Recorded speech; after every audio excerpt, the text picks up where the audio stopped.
हमारी माताएं, बहनें, भाई लोग जब ये उपवास करते हैं जी, व्रत करते हैं तो व्रत करने में ना कमजोरी सी आ जाती है कि आज हमने कुछ खाया नहीं, तो कमजोरी आ गई।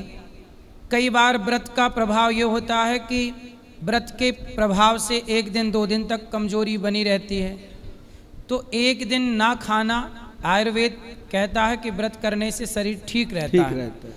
परंतु व्रत करने से यदि कमजोरी आ जाए तो आपके पास क्या नुस्खा है कि वो ठीक हो जाए?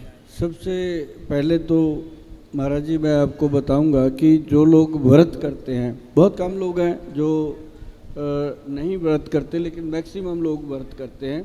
अब जैसे किसी को कोई स्किन की प्रॉब्लम होती है, हम उसको बोलते होते हैं कि संडे को खाना छोड़ दो और नमक बिल्कुल बंद कर दो, तो काफ़ी हद तक फ़ायदा होता है। तो जो कमजोरी आती है व्रत करने से, वैसे तो बहुत कम लोगों को आती है, उन्हीं को आती है जो अनीमिक होते हैं, जिनके अंदर खून की कमी होती है। तो ऐसे में सबको मैंने बताया था कि बादाम 5 और किशमिश के 5 और उसके अंदर 1 अखरोट और 1 उसके अंदर अंजीर जो होता है वो डाल करके रात को पानी में भिगो के रखो, सुबह उसको खाली पेट खाना शुरू कर दो। ये ज़रूरी नहीं कि जिस दिन व्रत रखा उसी दिन खाना है, ये रोज़ खाना शुरू करो। अब जितने मर्जी व्रत रखना, आपको कभी वीकनेस नहीं आएगी, कमज़ोरी नहीं आएगी, क्योंकि ये ब्लड को बढ़ा देता है। और अंजीर जो है वो आपके पेट को बिल्कुल नॉर्मल तरीके से साफ़ करने में मदद करता है। और साथ में जो हम इसके अंदर बादाम डालते हैं वो ब्रेन की ताकत को बढ़ाता है।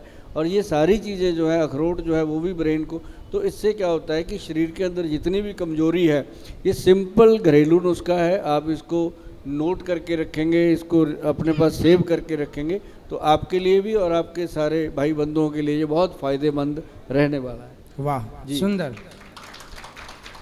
अच्छा, सवाल दूसरा है कि जैसे मौसम बदलता है तो मौसम बदलने के साथ ही सर्दी, जुखाम और वायरल फीवर आ जाता है, और कुछ लोगों को तो 12 महीने सर्दी जुखाम बनी रहती है। तो क्या इसका कोई उपाय है जो सर्दी जुखाम से मुक्ति मिल जाए? और वायरल फीवर, सर्दी जुकाम, वायरल फीवर महाराज जी सिर्फ इम्यूनिटी से जुड़ी हुई चीज़ है। जब इम्यूनिटी कमज़ोर हो जाती है तो ये वायरस की तरह आता है। इसके लिए भगवान ने अपने को बहुत अच्छी चीज़ें दी हैं, और अपने पूर्वज जो हैं वो बहुत अच्छे तरीके से उनको अपने रसोई घर में सजा के गए हैं। हम उसका इस्तेमाल भूल गए हैं। अगर भूल गए हैं तो मैं याद दिला दूं, नोट करके रखिएगा। इसके अंदर 5 हल्दियाँ मिला के एक बनती है पंचम हल्दी, जिसको बोला जाता है काली हल्दी, अम्बा हल्दी, दारू हल्दी, पीली हल्दी और एक जंगली हल्दी। 5 हल्दियों का ये मिश्रण होता है जिसको कहा जाता है पंचम हल्दी। इसको आप गूगल पे जाके लिखोगे पंचम हल्दी तो ये आपके सामने आएगी और आपको पता चलेगा ये क्या चीज़ है। तो आपको इसको घर पे बनाना चाहिए। घर पे बना के अगर आप रखेंगे, 100 ग्राम बना लो, सारी 5 चीज़ें हैं, उनको 20-20 ग्राम, 30-30 ग्राम लेके बनाओगे तो 100-150 ग्राम अपने हाथ में आ जाती है छान छना के। तो उसको आप अगर 2 चुटकी मात्र, आधा चम्मच रोज़ गर्म दूध में या फिर आप गर्म पानी में मिला के रात को ले सकते हो। जब आप रात को लेके सोएंगे, सुबह जागेंगे तो आपको पता चलेगा कि इससे जो शरीर अकड़ा हुआ था, बुखार सा चढ़ा रहता था और बहुत सारी ऐसी प्रॉब्लम थी, वो सारी सॉल्व हो रही हैं। और इसको आप लाइफ टाइम ले सकते हो। हफ्ते में सिर्फ 1 दिन छोड़ना चाहिए। जो भी मैं घरेलू नुस्खा आपको बताने जा रहा हूँ, हफ्ते में 1 दिन छोड़ते जाइए, 4-5 दिन खाते जाइए, आपको लाइफ टाइम ये चीज़ें बचाएंगी।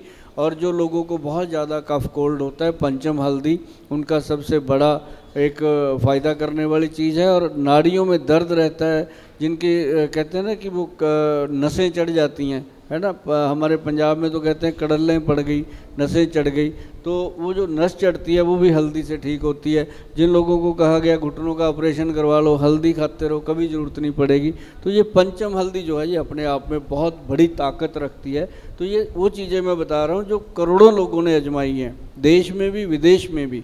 तो आजमाने के बाद जब लोग मुझे फीडबैक देते हैं तो मैं मजबूती से आप लोगों को इसलिए बता रहा हूँ कि अभी हमारे साथ देश के इतने बड़े संत बैठे हैं, उनके सामने तो मतलब कोई भी मैं बात करूँगा ये ज्ञान का, इनको जो जितना ज्ञान है, तो मैं तो यही कहता हूँ कि सूर्य के आगे दीपक जला के मैं बैठ तो गया, लेकिन मैं वो बातें आपको बता के जाऊँगा जो बातें आपकी सेहत के लिए, आपकी रसोई घर में जा कर के आप ठीक कर सकते हो। घरेलू नुस्खे जो हैं वो आपके लिए बहुत कारगर होते हैं। तो ये हल्दी कितनी मात्रा में लेनी है? हल्दी का, पंचम हल्दी का बस चम्मच का चौथा हिस्सा ले लो, या 2 चुटकी हल्दी, बस इससे ज़्यादा तो पानी के साथ, दूध के साथ? पानी, जो लोग तो दूध से लेते हैं ठीक है, जिनको कोलेस्ट्रॉल वगैरह की प्रॉब्लम है वो पानी में लेना शुरू करें, कोलेस्ट्रॉल को भी कंट्रोल कर देती है। सुबह, शाम, दोपहर, कब? एक बार रात को, रात्रि को।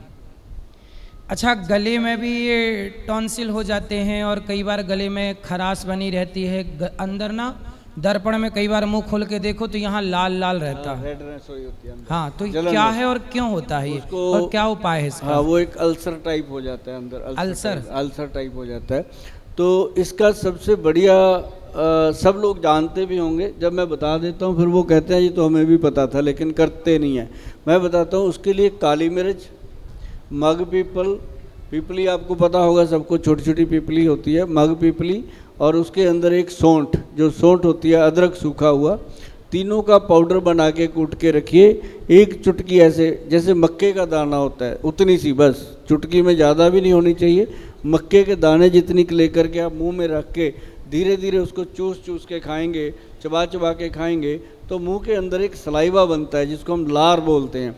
जो वो लार होती है वो आपके गले के अंदर जब जाती है तो साथ साथ वो रिपेयर करती जाती है उसको, तो साथ ही साथ वो ठीक होता है। और जो जिसको ज़्यादा प्रॉब्लम होती है महाराज जी गले की, जिसे दर्द हो गया गले में, आप कथावाचक का आप कथा करते हो, कभी कभी होता है कि आज गला दर्द कर रहा है, तो ऐसे में कई बार बोलने को मन नहीं करता, तो सिर्फ सेंधा नमक जो होता है अपना रॉक साल्ट जिसे बोलते हैं, सेंधा नमक का आधा चम्मच और 1 चम्मच कश्मीरी हनी मिला करके उसको अच्छे से चाट के धीरे धीरे खाएंगे तो आपको पता चलेगा कि ये दुनिया की सबसे कारगर चीज़ है जिनके गले में दर्द होता है या गले में जलन होती है। बहुत सुंदर।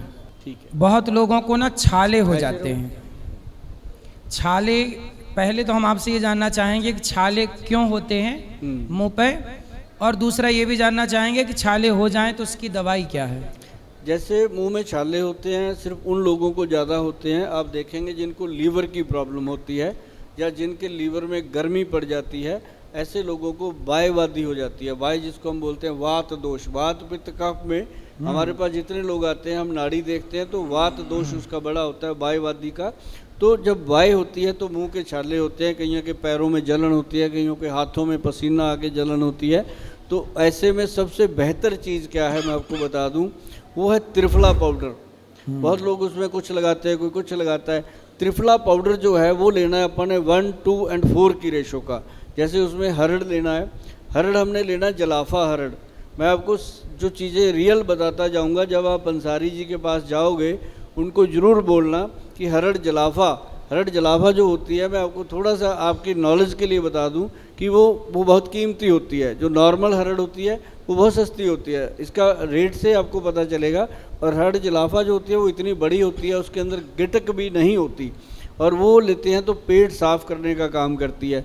हरड़ जलाफा 100 ग्राम लेना, बहेड़ा उसके अंदर 200 ग्राम लेना, और 400 ग्राम उसके अंदर लेना आंवले का पाउडर। तीनों चीज़ों को मिला के बनता है त्रिफला पाउडर। त्रिफला अमृत के रूप से बन जाता है, इसको बोला जाता है त्रिफला अमृत। और नॉर्मल त्रिफला जो होता है वो नॉर्मल होता है, त्रिफला अमृत में ये रेशो बनती है 1, 2 और 4 की। तो जब आप इसको लेंगे तो आपको पता चलेगा। इसको खाने का बहुत बढ़िया तरीका है कि 5 ग्राम त्रिफला शाम को 5 बजे पुरुषों के लिए, और अगर महिलाओं ने खाना है तो वो सुबह खा सकती हैं अपने नाश्ते से पहले, किसी भी टाइम खाली पेट। रात को पानी में 1 चम्मच त्रिफला पाउडर भिगो के रख दो, सुबह वो पानी में अच्छे से मिश्रित हो जाता है, उसको ऐसे घोल के सिप करके पीना, एकदम ऐसे नहीं पीना। जो लोग ऐसे एकदम पीते हैं फिर गले की प्रॉब्लम खड़ी हो जाती है, तो उसको आराम से पिएंगे तो आपको वो अमृत, त्रिफला अमृत जो है वो सचमुच अमृत है। जो पुरुषों के लिए मैंने बताया 5 बजे, वो मैं इसलिए बोलता हूँ कि मैं पंजाब से आता हूँ, मेरा पंजाब बड़ा खुशहाल है, बड़ा अच्छा है। वहाँ पे कई लोग शाम को फिर वो हो जाते हैं लिटल करने के लिए रात को, तो मैं कहता हूँ 5 बजे भाई त्रिफला खा लो, ताकि आपको रात की जो खाने पीने वाली चीज़ें हैं वो साइड इफ़ेक्ट ना करें। तो त्रिफला किसके साथ, कैसे पानी दूध किसके साथ खाना है? त्रिफला पाउडर को आप दूध के साथ भी ले सकते हैं। अगर ज़्यादा पेट में कब्ज रहती है, कब्ज रहती है, पेट साफ नहीं होता, तो हम दूध के साथ लेंगे तो बहुत फ़ायदा करता है रात को। तो यदि हम महिलाओं के लिए बता रहे हैं कि पानी में घोलकर सिंपल पानी से ही लेना है, उसी के थोड़ा अंदर थोड़ा पानी घूंट घूंट पानी घूंट-घूंट पिए। पानी पीना है। और महाराज जी इसमें क्या फ़ायदा होता है मैं आपको बताऊं कि मुझे हो गए हैं इसको 30-35 साल खाते हुए। तो घूंट घूंट पानी तो हम पुरुष लोग भी पी सकते हैं। हाँ, पुरुषों के लिए भी शाम को 5 बजे घोल के पानी में पी सकते हैं। जो लोग शराब शरूब नहीं पीते रात को भी उसको ले सकते हैं सोने से पहले। तो मतलब ये सबसे बेहतर जो चीज़ है, ये आपको फ़ायदा करेगी। जिनके मुंह में छाले होते हैं, हाथों पैरों में जलन होती है, पर इसको रेगुलर लीजिए। तो रेगुलर लेंगे, त्रिफला रेगुलर लेना चाहिए। त्रिफला रेगुलर लेना चाहिए। और इसके अंदर बुक में जो लिखा हुआ है, ग्रंथ में जो लिखा हुआ है, इसका प्रावधान है कि हफ्ते में कम से कम 2 दिन छोड़ दीजिए, और क्यों, ताकि इसका एडिक्शन ना हो, अपनी बॉडी इस पे लग ना जाए। तो त्रिफला जो है 5 दिन खाइए, और हर हफ्ते 5-5 दिन खाएंगे तो आपको एक दिन पता चलेगा त्रिफला का जादू। और ना तो आपका वेट बढ़ेगा जी, और ना ही पेट में कभी गट हेल्थ खराब होगा, और ना ही कभी शरीर में कोई जलन होगी।